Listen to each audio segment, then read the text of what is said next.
तो जो सबसे इम्पॉर्टेंट चीज़ और जो सबसे पहली चीज़ आती है जो लोगों के दिमाग में जब वो प्रिपरेशन कर रहे होते हैं, तो पहली चीज़ तो आती है, वो होती है विच न्यूज़पेपर।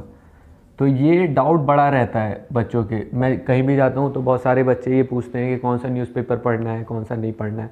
तो मार्केट में बहुत सारे न्यूज़पेपर्स हैं। जनरली सिविल सर्विसेज के लिए लोग हिंदू और इंडियन एक्सप्रेस ज़्यादा प्रेफर करते हैं। कुछ लोग बिजनेस टाइम्स भी पढ़ते हैं और कुछ लोग बाकी न्यूज़पेपर्स भी पढ़ते हैं। इनफैक्ट आप कुछ इंटरव्यूज़ देखेंगे जहाँ पे कुछ सेलेक्टेड स्टूडेंट्स ने बोला है कि उन्होंने न्यूज़पेपर पढ़ा ही नहीं था, उन्होंने बाकी करंट अफेयर्स मैगजीन्स और उस चीज़ों से चीज़ें कवर कर ली थी। तो ये जनरली डिपेंड करता है इंडिविजुअल के ऊपर, वो किस न्यूज़पेपर में कंफर्टेबल फील कर रहा है। मेरे हिसाब से हिंदू और इंडियन एक्सप्रेस इक्वली गुड है, उनमें से कोई भी आप न्यूज़पेपर सेलेक्ट कर सकते हैं। और एक हैबिट होती है कि जब आप कोई न्यूज़पेपर पढ़ना स्टार्ट कर देते हो तो वो आपकी हैबिट बन जाती है और आप उसमें ज़्यादा कंफर्टेबल फील करने लगते हो। तो स्टार्टिंग में आप देख लो कौन सा न्यूज़पेपर आपको ज़्यादा कंफर्टेबल लग रहा है, उस हिसाब से आप उसको सेलेक्ट कर सकते हो। मेरे हिसाब से हिंदू इंडियन एक्सप्रेस दोनों इक्वली गुड है। बाकी अगर आपको बिजनेस टाइम्स कुछ लोग प्रेफर करते हैं, वो भी आप देख सकते हैं अगर आप उसमें कंफर्टेबल फील कर रहे हैं। लेकिन कुछ लोगों का ये डाउट होता है कि न्यूज़पेपर, बिना न्यूज़पेपर पढ़े मैगजीन्स के थ्रू चीज़ें कवर हो जाए। बट मेरा पर्सनल ये एक ओपिनियन है कि न्यूज़पेपर आपको एक बहुत अच्छा पर्सपेक्टिव देता है। तो instead of directly jumping to ये मैगजीन्स, आप न्यूज़पेपर पढ़ें और न्यूज़पेपर पढ़ने में आप चीज़ों की अंडरस्टैंडिंग, चीज़ों का पर्सपेक्टिव जो पता चलेगा वो काफ़ी आपको हेल्पफुल होता है। तो पहला क्वेश्चन तो ये आता है। दूसरा क्वेश्चन होता है बच्चों का टाइम। जब बच्चे स्टार्टिंग में प्रिपेयर करना स्टार्ट करते हैं तो बहुत सारे लोगों का ये रहता है कि 1.5 घंटा, 2 घंटा, 3 घंटा वेस्ट हो जा रहा है, बहुत टाइम लग रहा है न्यूज़पेपर में। और ये होता है क्योंकि जब आप स्टार्टिंग में न्यूज़पेपर पढ़ना स्टार्ट करते हो तो अगर आप फर्स्ट पेज टू पेज आप न्यूज़पेपर पढ़ोगे तो बहुत टाइम लगेगा चीज़ों को कवर करने में, अंडरस्टैंडिंग उसकी डेवलप करने में। तो आई फील कि अगर आप स्टार्टिंग में जब आप न्यूज़पेपर स्टार्ट करते हैं तो 1.5 घंटा से ज़्यादा आपको न्यूज़पेपर पे टाइम वेस्ट नहीं करना चाहिए। 1.5 घंटे में आपकी most of the things cover हो जानी चाहिए जब आप स्टार्टिंग फेज़ में होते हो प्रिपरेशन के। और जब आप जैसे जैसे प्रोसीड करते हो, देयर कम्स अ टाइम जहाँ पे आपको पता चलने लगता है कि न्यूज़पेपर में से किन चीज़ों को पिक करना है, किन चीज़ों को छोड़ना है। तो वो उस स्टेज में 40-45 मिनट्स मैक्सिमम काफ़ी होते हैं न्यूज़पेपर को कवर करने के लिए। तो इस टाइम से इस टाइम पे आने के लिए आपको ये पता होना चाहिए कि न्यूज़पेपर में से क्या चीज़ें पिक करनी है और क्या चीज़ें छोड़नी है। तो और वो चीज़ें आपको तभी पता चलेंगी जब आपको सिविल सर्विसेज की एग्ज़ाम के बारे में आइडिया होगा कि वो उसकी डिमांड क्या है। तो स्टार्टिंग में आप इतना टाइम अगर आपको लग रहा है तो वेल एंड गुड, उतने में आप यूज़ वो कर सकते हैं। लेकिन इससे ज़्यादा अगर लग रहा है तो आपको कट डाउन करना पड़ेगा, क्योंकि इससे ज़्यादा टाइम आपकी बाकी प्रिपरेशन को अफेक्ट करेगा। तो और ये न्यूज़पेपर का वीडियो है, तो I will not go into syllabus and ये previous years papers part, but newspaper को पढ़ने के लिए ये दोनों चीज़ें उतनी इम्पॉर्टेंट हो जाती हैं। न्यूज़पेपर की कोई भी चीज़ आप पढ़ रहे हैं, आपको तब तक उसकी इंपॉर्टेंस या अंडरस्टैंडिंग नहीं पता चलेगी जब तक आपके दिमाग में उससे रिलेटेड क्वेश्चंस नहीं हो। तो मेंस का पेपर हो या प्रीलिम्स का पेपर हो, जब वो आपका इम्प्रिंट हो जाता है तब आप चीज़ों को बहुत अच्छे से रिलेट कर पाते हो। तो ये चीज़ें कहीं ना कहीं एक दूसरे से बहुत इंटरलिंक्ड हैं न्यूज़पेपर को समझने के लिए। अब जो सबसे इम्पॉर्टेंट चीज़ आ जाती है, व्हाट टू रीड। न्यूज़पेपर में किस तरीके से आपको क्या चीज़ें पढ़नी है, क्या चीज़ें छोड़नी है, ये न्यूज़पेपर का एक सबसे इम्पॉर्टेंट वो हो जाता है। यहाँ पे मेरे पास इसी चीज़ को समझाने के लिए आज का द हिंदू मेरे पास है, क्योंकि बिना इसके चीज़ें समझना डिफ़िकल्ट हो जाएगा। तो सबसे इम्पॉर्टेंट जो चीज़ होती है न्यूज़पेपर में देखने के लिए, वो होती है इश्यूज़। क्योंकि न्यूज़पेपर आपको एक बेसिक अंडरस्टैंडिंग देगा कि कोई भी कंट्री में या इंटरनेशनल उसमें एरेना में क्या इशू चल रहा है। फैक्ट्स, फिगर्स, ये आप बाकी चीज़ों से भी कवर कर सकते हो, लेकिन न्यूज़पेपर का सबसे इम्पॉर्टेंट पर्सपेक्टिव होता है इश्यूज़ को समझना।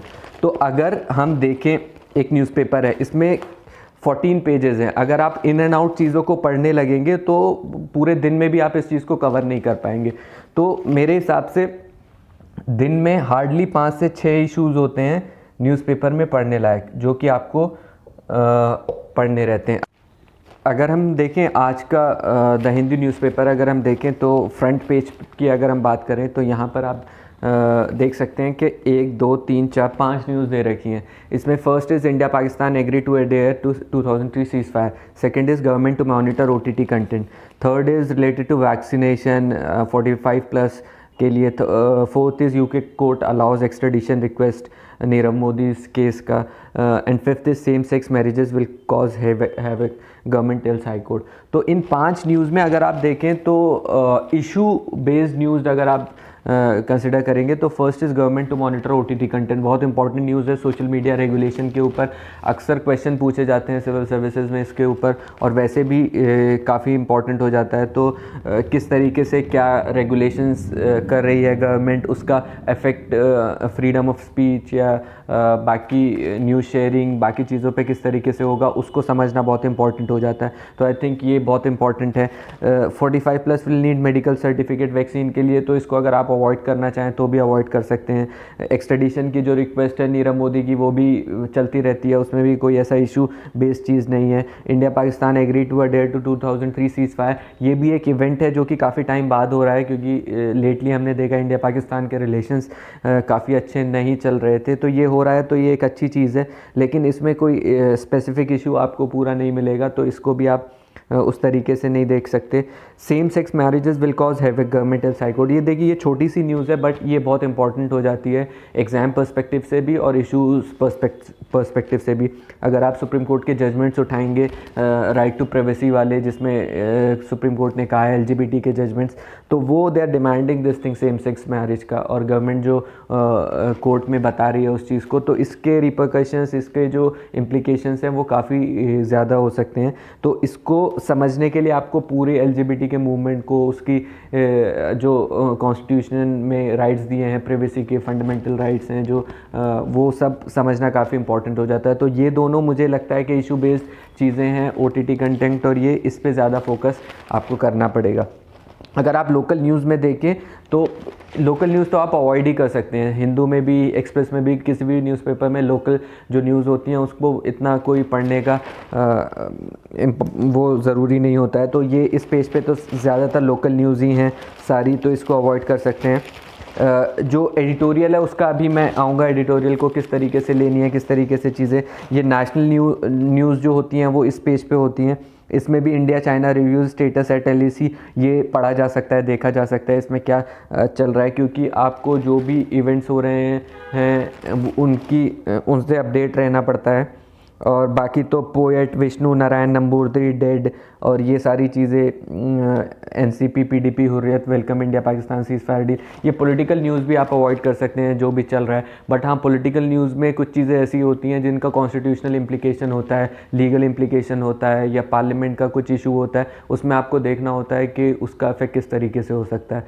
चाहे वो सपोज़ पुडुचेरी में रिसेंटली जो गवर्नमेंट थी वो अपनी मेजॉरिटी प्रूव नहीं कर पाई तो वो गिर गई थी, तो that's a political news, but उसके पीछे बहुत सारे इश्यूज़ हैं। अभी वहाँ प्रेसिडेंट रूल लग गया है, तो प्रेसिडेंट रूल का एक इशू आ जाता है, गवर्नर्स का डिस्क्रिशन आ जाता है, वहाँ पे स्पीकर्स का रोल आ जाता है, डिफेक्शन आ जाता है। तो बहुत सारी चीज़ें होती हैं जो उसके बैकग्राउंड में आपको समझनी पड़ती हैं किस तरीके से वो हो रही हैं। तो आपको देखना पड़ेगा कि पॉलिटिकल न्यूज़ में जो पीछे का बैकग्राउंड है, इशू है, वो क्या उसका हो सकता है। बाकी यहाँ पे एक छोटी सी न्यूज़ है, Google asked to compensate newspapers. ये भी सोशल मीडिया का जो OTT कंटेंट है उसी से रिलेटेड है, तो आप इसको लिंक कर सकते हो किस तरीके से उसमें चलनी है। अभी इलेक्शन टाइम है तो इलेक्शन से रिलेटेड काफ़ी सारी न्यूज़ चलती रहती हैं, तो वो सारी चीज़ें आप उसको अवॉइड कर सकते हो मोस्टली। यहाँ पे जो बिज़नेस वाला पेज होता है इसमें कभी कभी काफ़ी अच्छी चीज़ें आ जाती हैं, और पेपर 3 में खासकर इसमें से चीज़ें पूछी जा सकती हैं। जैसे मैंने बैड बैंक को सर्किल किया हुआ है, तो बैड बैंक पे अगर प्रीवियस ईयर्स पेपर्स देखेंगे उसमें भी क्वेश्चंस पूछे गए हैं, और ये इशू बेस्ड है कि NPS जो हमारे बढ़ रहे हैं, बैंक्स लेंडिंग नहीं कर पा रहे हैं, तो उसको किस तरीके से एक नया बैड बैंक क्रिएट करके हम रिवाइव किया जा सकता है जो एग्जिस्टिंग बैंक्स हैं। तो ये चीज़ें इंपॉर्टेंट हो जाती हैं आपको पढ़ने के लिए। तो अगर हम नोट डाउन करना चाहें कि आज के न्यूज़पेपर में, और आप भी ये 26 फरवरी का न्यूज़पेपर उठा सकते हैं एंड द हिंदू है, उससे मेरे इश्यूज़ और अपने इश्यूज़ को लिंक कर सकते हैं कि आपको क्या इंपॉर्टेंट लगा और मेरे इश्यूज़ क्या इंपॉर्टेंट थे। तो सबसे पहले तो OTT का जो है रेगुलेशन आता है, जो मुझे मेरे हिसाब से सबसे इम्पॉर्टेंट न्यूज़ थी इस टाइम पे। दूसरा, यहाँ पे सेम सेक्स मैरिजेस का जो इशू है वो भी मुझे काफ़ी इम्पोर्टेंट लगा, क्योंकि इसके इम्प्लीकेशंस काफ़ी होते हैं और इसी टाइप के क्वेश्चंस जो हैं वो बनते हैं एग्ज़ाम में। ये चीज़ हो गई। थर्ड, मुझे एक बैड बैंक्स का लगा कि हम किस तरीके से, तो जब भी आप कोई न्यूज़पेपर में इशू आ रहा है तो उसका करंट वर्जन आपको पता चलेगा कि उसमें क्या हो रहा है। आपको उसका बैकग्राउंड स्टडी, बैकग्राउंड रिसर्च आपको खुद से करनी पड़ेगी। तो आपको अगर ये लगता है कि ये इशू इंपॉर्टेंट है तो आप इसे इन एंड आउट कवर कर लें। बैड बैंक्स का हो सकता है कोई पर्टिकुलर न्यूज़ दी हो, बट उसका क्या पूरा बैकग्राउंड है उसको आप खुद से कवर कर सकते हैं। चौथा, जैसे एक मैंने डिस्कस नहीं किया, मैं पढ़ रहा था म्यांमार कू के बारे में दिया हुआ था, तो ये चीज़ भी इम्पॉर्टेंट हो जाती है कि किस तरीके से वहाँ पे प्रॉब्लम्स हो रही हैं और वहाँ इंटरनेशनल उसमें क्या चल रहा है, तो ये भी आप देख सकते हैं। और एक सीज़ फायर का है इंडिया पाकिस्तान के बीच में। तो ये कुछ चीज़ें थी जो मुझे इस न्यूज़पेपर में पूरी लगी कि ये 5 इश्यूज़ हैं, ये इम्पॉर्टेंट हो सकते हैं, तो इनको कवर करने में ज़्यादा टाइम नहीं लगता है। अब हम आते हैं कि एडिटोरियल पे। ये सबसे इम्पॉर्टेंट पार्ट होता है न्यूज़पेपर का, लेकिन कभी कभी क्या होता है कि एडिटोरियल में भी बहुत सारी ऐसी चीज़ें होती हैं जो आप अवॉइड कर सकते हैं। तो क्योंकि कभी कभी क्या होता है कि रेपिटेटिव हो जाता है, बहुत ज़्यादा एक ही इशू बार बार रिपीट होता है, तो आप उसको अवॉइड कर सकते हो। फार्म लॉस चल रहे थे या सोशल मीडिया रेगुलेशन अब चल रहा है या दूसरी चीज़ें हैं, बार बार एडिटोरियल जब आते हैं तो आप इन एंड आउट जब एक बार कवर कर सकते हो तो उसे अवॉइड कर सकते हो। तो रेपिटेटिव अगर कोई चीज़ हो रही है तो उसको अवॉइड कर सकते हो। कई बार पर्सनैलिटी बेस्ड एडिटोरियल आते हैं, कोई आर्टिस्ट है, कोई ऑथर है, कोई भी है उसके बेस पे, तो वो भी आप अवॉइड कर सकते हो अगर आपको लगता है कि उतना इम्पोर्टेंट नहीं है। तो अगर आप देखें यहाँ पे हिंदू का जो एडिटोरियल है, इसमें एक यहाँ राइट साइड पे should government regulate online platform, ये वही OTT से रिलेटेड है, बहुत इंपॉर्टेंट इशू है, तो ये आप पढ़ सकते हो, इसको अच्छे से समझ सकते हो। एक है सिंगल पार्टी डोमिनेंस डेमोक्रेसी इम्पेरिल्ड, ये MK नारायणन का आर्टिकल है। तो ये बहुत जनरल आर्टिकल है, अगर आपको अंडरस्टैंडिंग है सारी चीज़ों की तो उसको अवॉइड करना है, अवॉइड भी कर सकते हो, लेकिन for the sake of reading अगर आपको ये है कि चीज़ों को समझना है, अंडरस्टैंड करना है, तो वो आपको पढ़ सकते हो। Absurdity of the anti defection law, तो ये एंटी डिफेक्शन लॉ भी क्या होता है कि हम लोग बहुत अच्छे से कवर किए हुए होते हैं सारी चीज़ें, और कई बार आता है जब भी प्रेसिडेंट रूल लग रहा है, जब भी कहीं स्पीकर्स का रोल आ रहा है, एंटी डिफेक्शन लॉ बार बार आता है। तो आपको वही देखना है कि आपने अगर इन एंड आउट चीज़ें कवर कर ली हैं तो उसको अवॉइड कर सकते हो, और कोई नया चीज़ है तो उसको आप पढ़ सकते हो।